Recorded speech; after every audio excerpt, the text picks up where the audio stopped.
Hey everyone, and welcome back to Country Music Made Me. Thank you so much for joining us once again. As always, please be sure to like, share, follow, subscribe to us wherever you are listening. You can leave us a review, a rating, tell your friends, your family, your neighbors to come on over and have a listen. That support is huge. Today, we are joined by Charlie and Gary of Muscadine Bloodline. Now, they formed back in 2015 after meeting as they were kind of taking their own paths towards a career in music. They formed, and since that time, they have been on a path of creating a career in music on their own as independent artists. Last year, they released their debut album, and they're already set to release their sophomore record in February of 2022. We had a great time talking about their journey, how they formed the band, and also their journey before that when they were young and the different high school and college bands that led them to each other. So please enjoy our conversation with Charlie and Gary of Muscadine Bloodline.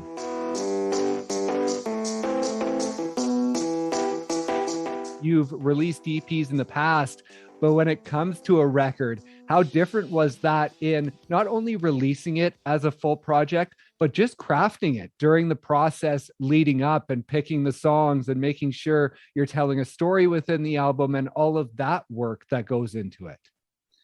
I would say the biggest difference is like you usually have more creative freedom to get a little more out there and like kind of show, like when you're putting out a 4-song EP, there's no really album cuts on right. it. I feel it's like, just all heaters. and so it's like, and those are like, that's what we like records for, is because you get, you know, I feel like with singles and EPs, it's like, okay, well, let's put our best foot forward and just put up, you know, the stuff that we feel is going to be, you know, the fastballs down the middle, and you don't get to have whether it's, you know, album cut.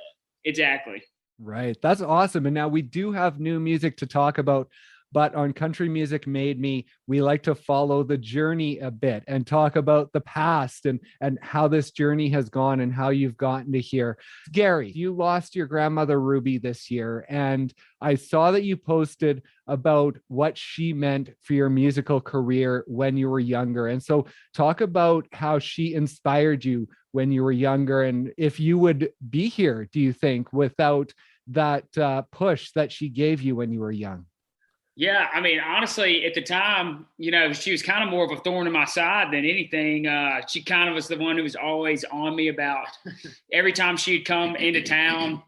She was a concert pianist, and you know, always played in church and was very like new music theory, and you know, so she always wanted my foundation to be educational, and like she was the kind of the grandmother who didn't want you watching a lot of TV or playing video games, and you know, her idea of fun is going to like a Civil War museum, or, you know, something that's, you know, going to a classical guitar, you know, concert that as an 8-year-old you'll fall asleep in halfway. Right. But it's like, you know, she was just always kind of on me to make sure like I was on like the fundamentals, and I always knew like I had to be on my game when grandma come to town, because like I had to show her that I was learning something. But no, she was very important with that. She was the one that was really just kind of, you know, pushing me to, she just was like, I come from a family of just athletics. That's all it is. It's okay. My mom and dad and my brother, they don't play music or anything. So when I latched onto that at a young age, she was like, okay, I got to keep him in this fold. So, you know, he's not just playing baseball, and, you know, he's got another thing he can do besides, you know, playing sports. And so what did she think all the way along the way? And as you became more successful and as this became your career, what did she think about that then? I mean, yeah, she was always like a champion. She was honestly at base level. She was just, if I was happy chasing something and just working hard, that's all she could ask for. And so, I mean, that's Charlie and I, both of our parents like that. You know, all of our families are very supportive of what we do. And, you know, we don't come from like money or anything like that. My parents are like, well, and Charlie's as well, if you want to go do something, you just got to go figure it out. Yeah. And so that's literally like at baseline what we're still doing today. It's just waking up every day and trying to figure it out and keep moving forward. That's awesome. And Charlie, for you, I believe one of the turning points was at the age of 14 on your birthday. Your mom and grandma gave you a guitar. Talk about that experience. Was that a moment that sort of kickstarted your love for music and chasing a career in it? Yeah, I mean, like I said, it's kind of interesting. Both of our grandmothers kind of were like these little figures, pushing us in the right direction. But no, honestly, I mean, I had some friends that played guitar, and actually some of my sister's friends were like in bands and stuff like that. And I always thought that was so cool, and I just looked up at them for like playing on these stages and stuff like that. And so that was the driving force of me wanting to learn how to play guitar. I could sing. I was always in choir, and always knew that I could sing. And then the guitar, when that enters it, you start realizing there's more of like an entertainment value to it than just like being in a choir or something like that. Being the guy at the campfire, like, it's pretty cool, like everybody loves to sing popular songs. And I think that was an outlet for me to realize like how much entertainment value that is. And I did start growing that little bit of love for performing for 5 to 10 people, around a campfire or at a talent show or something like that. So yeah, getting that guitar was pretty special and pretty influential. Who knows if I would have even gotten one if my parents or my mom and my grandmother didn't see how much I looked up to these other musicians around me. Right. And as far as songwriting goes, when did that start to enter the picture for both of you and that love of writing?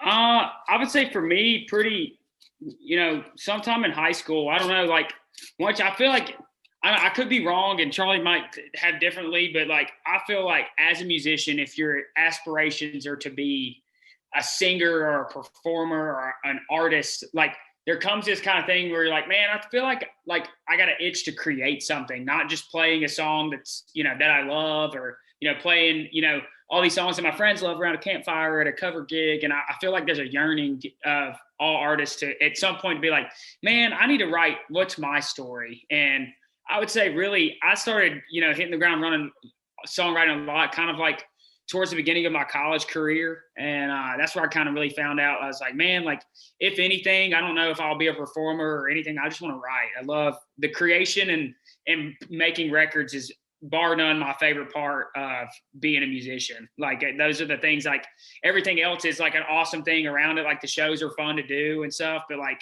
if I could lock in a studio and just create every day from 9 to 5, like, that's what I love. And so, but yeah, songwriting for me, it just kind of, you write, 100 really sucky songs, and you finally write a half decent one. And then you're like, oh, it's just a repetition thing. And then, honestly, as we're growing and we're aging and our lives change, and you kind of start feeling like, okay, well, I got enough life I've lived where I can write a story. And now we're just writing the most honest things we possibly can. We're just, even if it's we're just writing a story about somebody, or making a character, or making it a short story, or, hey, here's something that's happened in my life at some point that, I'd like to talk about, or, hey, how do we spend this love song or this breakup, this, heartache song into, we were talking about this actually the other day. It's like, man, there's really only like 6 or 7 topics in country music that you can really talk about. Right. We're all trying to spin it in a creative way that no one else has done before.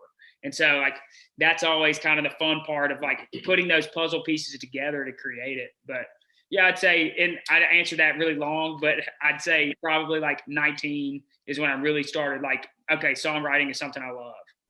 And Gary, we have to talk about Gary Stanton and the Shadycigs, which I think turned into something sweet. Yes, dude, man, you've gone way back. Yeah. So, we were called the Shadycigs. So I was in this band. Wow, that's so weird that I feel like I'm on like a Nardwuar interview right now. But no, so I was in a fraternity that was Sig Ep, and then I started a band with 2 other guys that was in. One was in another fraternity called Sigma Chi, and one was in one called Sigma Nu. So we were just like, all right, we got what's it, Sigs, and we were just like, all right, we'll just like just the Shadycigs. And then once we were like, okay, we can't be called that. That sounds like a weed reference, or like some just, I don't know what it sounds like, but it doesn't sound like a band name. And Yeah. I don't know really if Something Sweet really did either, but that's just being in a college cover band and that sort of thing. That's called figuring it out. Man. Yeah. Yeah, So, exactly. but yeah, it's a fun time of my life. I mean, I feel like a lot of that, and Charlie, he had his own band he was playing with too before. And a lot of the, getting those reps playing as a full band comes from those bar gigs were so crucial and important. And you thought you were so good. And like, then like, if I could go back and probably watch a show at one of those and be like, dude, how bad probably was this? Right. But at the time you feel like a rock star. Yeah, absolutely. And then what age were you guys when you met up? We used to play this venue, and we still do. We're not doing it this year, but we always play an end of the year show in our hometown of Mobile, Alabama. And there's a venue there called Soul Kitchen. And actually, Charlie and I met at that venue the night I opened for him. Always kind of knew of each other just because we were both from Mobile, and it's not a huge place, but we just never crossed paths. And yeah, so that was, golly, I think I was in my freshman year of college. So I was probably 19, and Charlie's a year older than I am. Oh, okay. So, yeah, Charlie was fresh into like the gig and stuff too. I don't know how many full band shows he played. Maybe 5 or 6. Yeah, you know, it was green. So it was it was a pretty influential night for even just really for us to just finally meet, and and then we just kind of stayed in touch for the 2 or 3 years after that. Like I finished college and just kind of just through social media, and then we'd run into each other. Like we'd have that show every year, and he'd come ask me to play, and then once I had the band in Hattiesburg, he came over there a few times and was playing with us, and just, I don't know, just always kind of kept each other. Like acquaintances, like I wouldn't say we were like even really tight, but we just always knew each other and kept in touch. We were just music buddies, Right. You meet so many people over the years that I consider like music buddies, and I've got thousands of them now, but it's like, that's pretty much what Gary and I were at the time over the years. Mm-hmm. And so over those 2 or 3 years, when you're sort of staying connected, were you both at that point chasing a career in music yet, or was it still just a fun thing to do in college? I mean, when we first met, for me, like I was just playing to play, I didn't really see, I think when I started playing music, like I was like, oh, that'd be cool to be a superstar or whatever. But, that naive like thought everybody has, but I didn't see much more happening than just like playing and playing covers, and just, it wasn't until 3 or 4 years into my solo career, if you want to call it that, to where I started realizing like, okay, I need to start putting out my own music if I want to progress in this thing. Yeah, I'd say for me, I just knew I wanted to do music in some facet. I went to school. It was called entertainment industry management, and basically that was the degree I had. And it's basically, I don't even know what to compare it to, but it's basically like music business. Yeah, music business kind of thing. And I'm not like knocking the program, but it's not in Nashville. It's not like going to Belmont or going to, Jewel Yards or whatever you want to do. It's in South Mississippi, and there's not really much of an industry there anyways, but kind of hard to plug right. So I just knew that like I wanted to move to Nashville, and I wanted to be in music, whether that was on the management side, on, just writing or what it was. I just knew I wanted to be involved in it in some facet. And so basically it's kind of cool now, because now the way we run our business, being an independent band, and we're so hands-on with everything, like we get to do every part of that, which is can be cool sometimes, and sometimes it really sucks, and so it's just like, it's a part of it. But, I would say I've always, from a young age, like, I don't know, I feel like once you have people that besides like your family that tell you you're good at something, or like, going to the party on a Friday night in high school and you're the guy playing guitar and singing and people think you're good, and it's like, okay, well, here's one thing I found that I'm pretty good at. And like, maybe I should just kind of chase this, because this is kind of my identity. And exactly. So I think that happens too with a lot of people's careers, I guess, even if it's with whatever, you start realizing you're decent at something, and whether it was your passion your whole life or not, you start chasing that rabbit a little bit, and you start catching it a little faster than what you thought you were catching other things. Yeah. So, really from high school, I probably for Charlie as well, we both went to college and didn't know what was going to happen. But I feel like in the back of our heads, we'd be like, oh, this is something I would love to chase. Don't know how we're going to get there, but exactly. So. Yeah. And in 2014, you had a video online singing Thunder by Sunday Best, and you were sitting on the porch singing that. Now, was that one of the first clips of you guys when you came together? Honestly, it's pretty possibly. Yeah, it could have been. So. I remember, it was before, I would even say it's before we were like, all right, we're going to officially do this, you know, but we were still hanging out a lot and playing these cover gigs here and there. And Gary had a camera, you know, and so all like you said, all we knew how to do was just sing. And so we just started recording it with his camera and taking some pictures here and there. And it was before like iPhones were like really nice. Yeah. And it was, you know, it's like, okay, well, let's just do something. And honestly, there was kind of I feel like there was a 1.5 time space where I was about to graduate, and Charlie and I had gotten like, I feel like way more close at that point, and we kind of knew what each other was up to. And then honestly, I just started sitting in with Charlie and playing some gigs. Like we started getting up to write and that kind of thing. No intentions of ever this. Right. And because I even remember the spot I was at. Like I was sitting at this bar talking to my buddy, and he was like one of my mentors, and he was like, man, you need to get serious about like your own music. And like one of the only guys besides him that wrote music was Gary. And so I remember hitting him up like the next day or whatever. And we planned that right or whatever. He was like, I'll come up to Auburn, you know, and we'll hang out. And that I would say was like the accidental, you know, inception of Muscadine Bloodline before we knew it. But like that was the happenstance, I think, that evening, you know, Gary sat in. I was like, we wrote a song or two or whatever. And I was like, well, just come play with me tonight. We'll figure it out. Like I just threw it, you know. Yeah. And he showed up with me, and we had a few beers and just sang and just had this weird chemistry. And honestly, the rest was kind of history from there. We just enjoyed playing with each other, and we were making a little bit of money. Yeah. Made it really convenient. And well, then we were Charlie had already been running the roads for a few years. And so we were kind of like, he was like, man, it's just nice to have a buddy out here doing this with me. Right. So we did that for like 1.5 years. And kind of at that point, I moved to Nashville. And then I moved up to Nashville in 2015. Yeah. May, like probably a couple weeks after I graduated. Okay. And I saved up some money, and I was like, okay, I can live for a year, you know, get by on peanut butter and jelly sandwiches and focus on this for a year. And I'll give it a year and say I tried and I got a degree. I'll figure it out.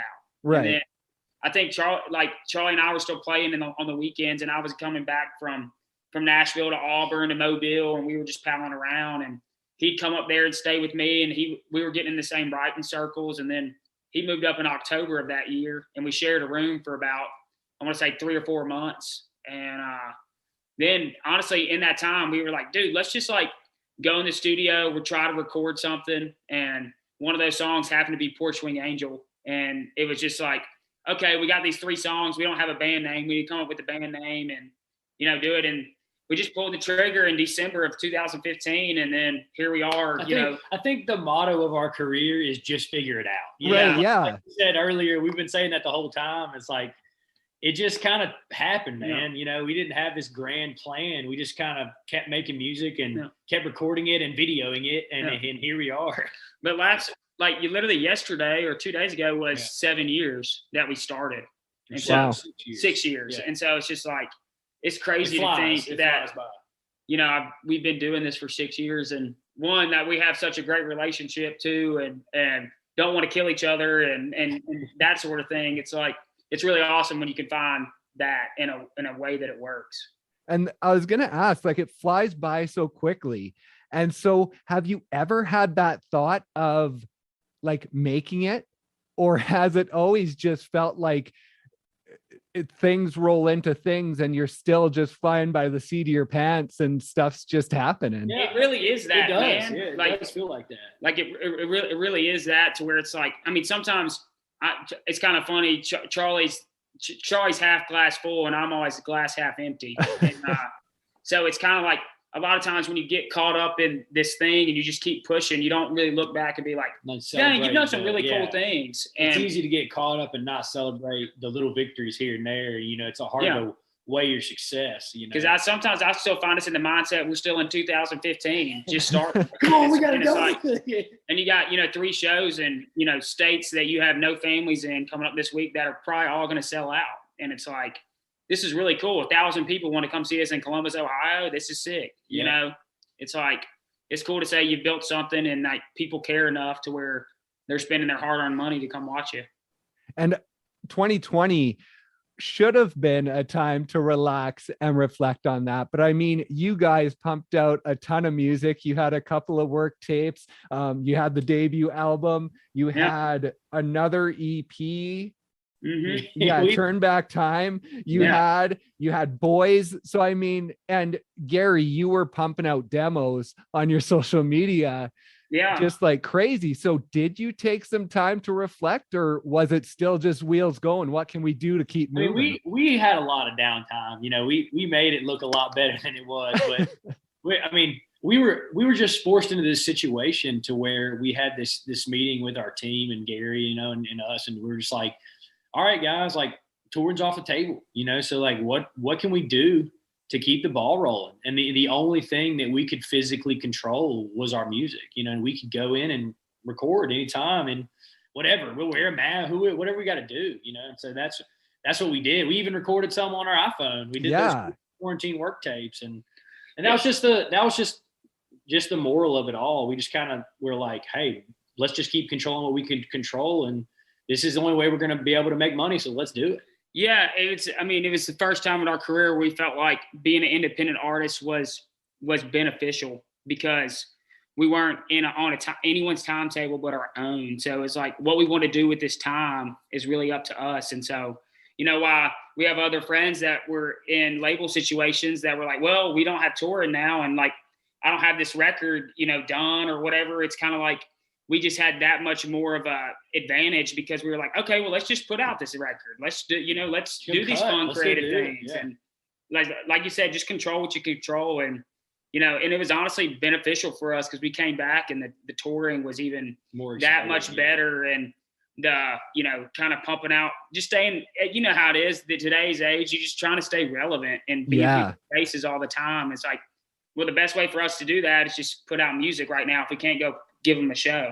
And too, like, I mean, even talking about going back to like celebrating those little victories, you know, it's like overall the songs that we put out last year, you know, like I would say 4 or 5 of them have catapulted themselves to the top 10 of our songs like ever. So it's just cool to see that even though when you feel like you're just filling space and time, like it all matters. You're all working towards something.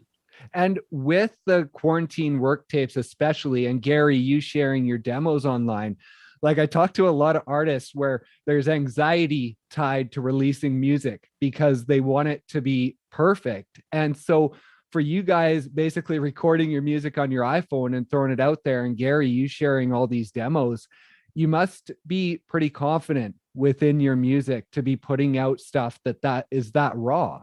Well, I think too, it's like our brand is very tangible and it's very person to person. Like you get on social media and you send a comment or you send a message, you're talking to Charlie and I, and like our fan base knows that. And so like, honestly, all you can do is just be honest and authentic. And like, if you like, we felt like the songs were good enough to be like, hey, like, let's just swing the bat, you know, just give them something, you know. It's not like, you know, even if that's the benefit of putting out a lot of music. It's like, okay, well, we don't have to, you know, this doesn't have to be 100% right or whatever, but let's just try right here. We might strike gold. I mean, that's what happened with Porch Swing Angel, honestly. Like, yeah, we've never been so caught up in the quality, especially in the beginning of our career. You know, we were able to get past that mental block that a lot of artists get hung up on. I mean, and I'm not saying this is right for everybody, but it was right for us because we just kept feeding the world, or the beast, if you want. And we just kept feeding the beast and didn't worry so much about the quality, just because we knew that if it gets in the right person's hands, you know, then that's all that matters. And people love it. They gravitated toward it because it wasn't so clean and polished and clean as a whistle. You know, there's something to be said about that, about the raw and all authenticity of it. And honestly, there's always like context that goes with it. Like we put that out in the time where Charlie and I couldn't even get up. Like this is when we thought, you know, if you get COVID, like if we thought it was the Black Plague, like if we thought if someone was getting it, you were going to die. And so like there was like the first couple months of the craze, like you know, was scared. That first 8 weeks, like I didn't see Charlie one time. And so we were like, okay, well, how can we be in a business, do this? And we were just like, dude, well, what if we just like recorded some iPhone work tapes in our closets on our iPhones and just put them out there? And it's like, no one else is putting music out, so why not us? You know, so they're all doing Instagram lives and all this thing. It's like, why don't we give them something that like they can play, you know, over and over. And also too, it's like we can help get by in this time. Right. And with the new music, you released so much in 2020, but especially with the new single, Dispatch to 16th Avenue. Gary, I saw you had posted a clip of that demo back in December of last year. And so with this new album, where has it sort of come from? Was it all done within sort of 2020 and 2021? Or is there stuff that's even older than that you brought back? There's one song on the whole record that we didn't write, at least over the pandemic. Oh, okay. So like all of it is relevant. And honestly, like, I mean, I think every artist says like, hey, this is, you know, this next project is like the best we've done. Yeah. But honestly, it's the first time where like, you know, we've gone through, there's a system how like things are quote unquote supposed to be done in Nashville. And we've kind of managed to exist outside of that system. And we towed the line and played with it. And then also just kind of had an epiphany where like, man, like, what's the music we want to put out? What's the stuff? Like, let's not worry about like, this is fit a radio format. Is this whatever? It's like, let's just go in and play and write what we want to write. And so honestly, once we started that, like the songs we feel just got better because we're writing for a purpose and not just writing to write a hit song or whatever. So it's like, and then that's what kind of like goes into it makes it that much more authentic. Right. And it's just like, I mean, that song is just kind of our story. It's just like we, you know, it's kind of this, you know, kind of parallel of a guy who like use it as like a homicide reference of like this guy moves to Nashville and, you know, use all these, you know, different, you know, police words, so to speak, like, you know, dispatch, you know, there's another man down, suspects, a record man, hell bent on changing the sound. It's like, so it's kind of just like this cool way to be like, okay, what's our, you know, here's where we kind of stand with this thing. And it's kind of like, this is kind of our, hey, like we're over here doing our own thing and that's okay. You know, and we're kind of like, this is where the happiest we've ever been, honestly, with our music. And, you know, we're going in to cut the next record, you know, coming we're going to start this one before this one even comes out, which is so mind blowing to us too. But it's like, you know, honestly, just the music is to us has just gotten so much more authentic and real. And it's no whole bar. It's kind of like, hey, we're just doing what we feel like doing. And it's, you know, it's kind of an ode to like, we're taking it back to the roots. It's all very pretty traditional and how we do it. And we kind of went back to, man, well, what are we listening to in the car? And what are we, you know, listening to when we go tour? It's the old 90s country. It's the 70s and it's the outlaw movement. It's all that. And it's like, there's kind of a void, I feel like, that isn't being filled in country music a lot of times. And like that stuff's becoming kind of cool again, which is, I think it's funny how things are cyclical like that. But yeah, you know, we just kind of like, man, this is just like where we feel like we want to play and stuff. And we don't regret anything like we've done in the past. It's got us here today, but it just took us 6 years to find who we really are. And so that movement forward in finding yourself, did that change the recording process in the studio for this album then? Yeah, it absolutely did. This is the first record that our touring band is the band playing on the record. Oh, okay. So like, that's not really a common thing that happens in Nashville. Yeah. And we were just kind of like, man, these guys are the guys that we play with every night. They're all incredible players. It's like, it's going to make it be its own thing too. It just be that much more authentic and be able to be replicated on the road, just like it sounds on the record. And so the biggest thing we take pride in is our live show. And that's kind of like, we personally feel, and this is not like an ego thing, but it's like, if we can get you to the live show, you'll come back. And so like, that's the goal. And that's, yeah, I'd say that is one of the main things that's different about this. And honestly, just like we went back to doing records with the guy we started with, Ryan Humans. He's one of our good buddies and helps co-produce and engineer our records. And he's got an awesome studio called the Amber Sound that's basically in his basement. And it's like, we just feel comfortable there. And we kind of have now started to like take our time on that. Like with this next record, you know, it's going to take us from, you know, January to April to finish this thing. And it's like, we've used to been going in and you set aside a week and you go in and cut it real quick. And it's like, man, why are we rushing the part that means the most? And so it's like, a lot of times we forget that in Nashville because it moves so quick. And it's like, we need to start worrying more so about, I feel like if the music is so good, people will eventually get it. Like it just takes time to get there. And that's really kind of how we've lived. It's just kind of like, hey, it's not our time yet. We're not the ones who are in the spotlight. We just got to keep our head down, just keep working, and we're going to do it. And they'll eventually come across it one of these days. And that's okay if it takes them 15 years to do it. And so at this point in your careers, when you are writing, when you are going into the studio, do you find that it's easier to work together, or as you grow and your influences maybe change, it's a different experience in the studio and maybe things don't mesh as well as they did in the past? Or how does your relationship, how has it flowed through the years within the studio? I think honestly, we're lucky that we have so many of the similar interests. You know, I mean, I would say that one thing we've never butted heads on is like producing music or like creatively. You know, we see very eye to eye on the music, and that's lucky, I guess. You know, I mean, you hear all those old stories about like the Eagles and the Beatles and all this stuff, and how they all, I mean, it would be so hard with like 5 people or 4 people, you know, and luckily it's like if Gary and I like it, that's all that matters. So that's one advantage that we have. Yeah, it's a cool thing because, like, you know, our kind of like Charlie's the singer like of the group, and I'm more of like he calls it the introverted extrovert who, like, I love the songwriting and he's the production. He's an introvert in disguise, you know, and that sort of thing. And like, so it's kind of funny. Like Charlie, it's awesome because Charlie puts a lot of trust in me to, like, he's like, hey dude, like, however you feel, you know, this kind of thing or whatever. Cause I spend my mind on that stuff way too much. But well, that's honestly, I mean, full disclosure, like Gary's one of his biggest strong suit is producing, you know, like I help when I can, but like, you know, Gary's leading the ship. I would even say he's driving, you know, in the studio, you know, and like I said, I trust him with my life, especially when it comes down to this music stuff. And I'm such a fan of Gary and how he does his stuff. Like, it's so easy for me to get behind. And obviously, like, if I ever hear something, I'm like, oh, let's try this. And yeah, he always is like, yeah, let's try that, you know?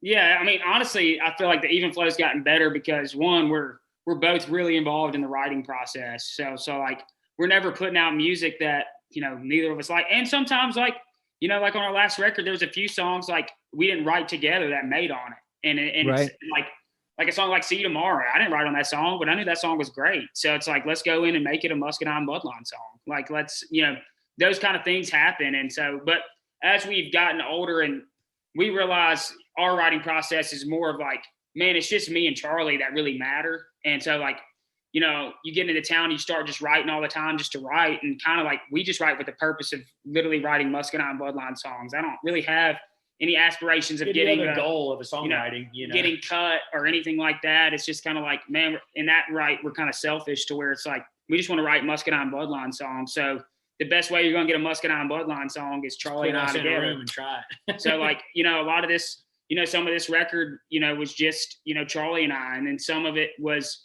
we got 3 or 4 buddies that we really write with if we're going to co-write. And a lot of this record we're about to work on is honestly just me, Charlie, and Ryan. And it's just kind of like, hey, we know what we want to do. And so it's like sometimes getting that extra person in there that maybe like is trying to spin it to a different agenda where it's like, okay, well, we could pitch this song to so-and-so, or this could be a hit. It's like, no, let's just write Muscadine Bloodline. It's for us. Yeah. We ain't giving it away. Right. So it's like that way. And honestly too, I feel like we've written our best songs in this past couple years, and this is the least amount of writing we've ever done.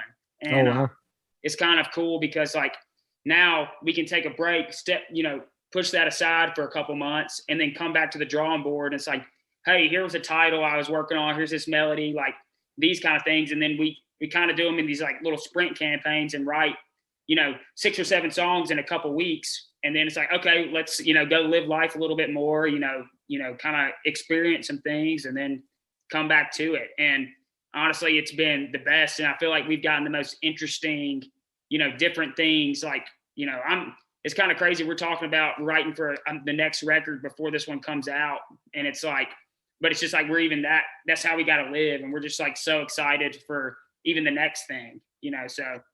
We just, ironically too, just to tell you how far ahead we are of everybody, we just sent a text of our calendar for next year all the way to Christmas to our band, like saying, here's when we're touring, here's when we're not, just put it in your calendar. Yeah. Yeah. So it is very strange living this far ahead, but it makes our life a lot easier if we do. Yeah, well, it seems like it's going to be busy because February 4th, the new album comes out and you'll have everything that comes along with that. You're talking about jumping into the studio to record your next album around that time. And then I imagine that touring will be a big thing as we head into March, April, and the rest of the year. So, I mean, are you guys ever going to slow down? I mean, it's kind of hard to, man. You just have a certain amount of time you can get up and get after this thing. And we live a very unique life and job, and it's like, you're only going to get as far as you let yourself get. So I mean, we try to grind it out and do as best we can and work hard. I will say though, is that as we learned a really good lesson from COVID, is kind of like, man, like as much as this is our identity, we do have our own personal lives, and Totally. We've gotten better at, like, I mean, we're both married, and so like we both have separate interests too. Like we both want to go do separate things. Yeah. Like I love golfing, Gary loves turkey hunting. It's like, it's nice to have a little time to do those things too, And so it's another thing, and it creates a healthy workflow. And honestly, next year we're going to be touring the least amount in a year that we've ever had, but it's kind of like we've always played 120 plus shows a year, and it's kind of like we're at a point now, which is awesome, where we don't have to play just to play to keep the ball running or keep money coming into. We're making money on the music side and that sort of thing. So now it's time we can be a little more strategic with our time, to where it's like we have times to hop on things like this with you, and like, have distribution for a record, and a publicist, and, a digital marketing team, like all these little pieces that help, move this ship along as it gets bigger and bigger. For sure. Yeah, that's awesome. Well, congratulations on everything, all the success that you've been able to build for yourselves. That's the key word, for yourselves, doing this on your own. It's 64 million streams on Spotify alone last year. And I was looking at Porch Swing Angel, and it's almost at 50 million on Spotify, right? I looked at that number. I'm like, is that million? Like, that's crazy. It's just almost to 70 million on all platforms. So it's I don't know, man. Like, it's hard. We can't explain it either. It's just, we're very fortunate and very blessed to just have the fan base we do, and have the opportunities and stuff like that, man. It's we don't take it for granted. It's a very special thing, and it's something that not everybody gets to experience. Yeah, for sure. Well, congratulations. Good luck next year on everything that you have happening. We'll look forward to the album Dispatch to 16th Avenue coming out February 4th, and then a new album. I don't know if it'll be before the end of 2022 that we'll see that one, but who knows? Yeah.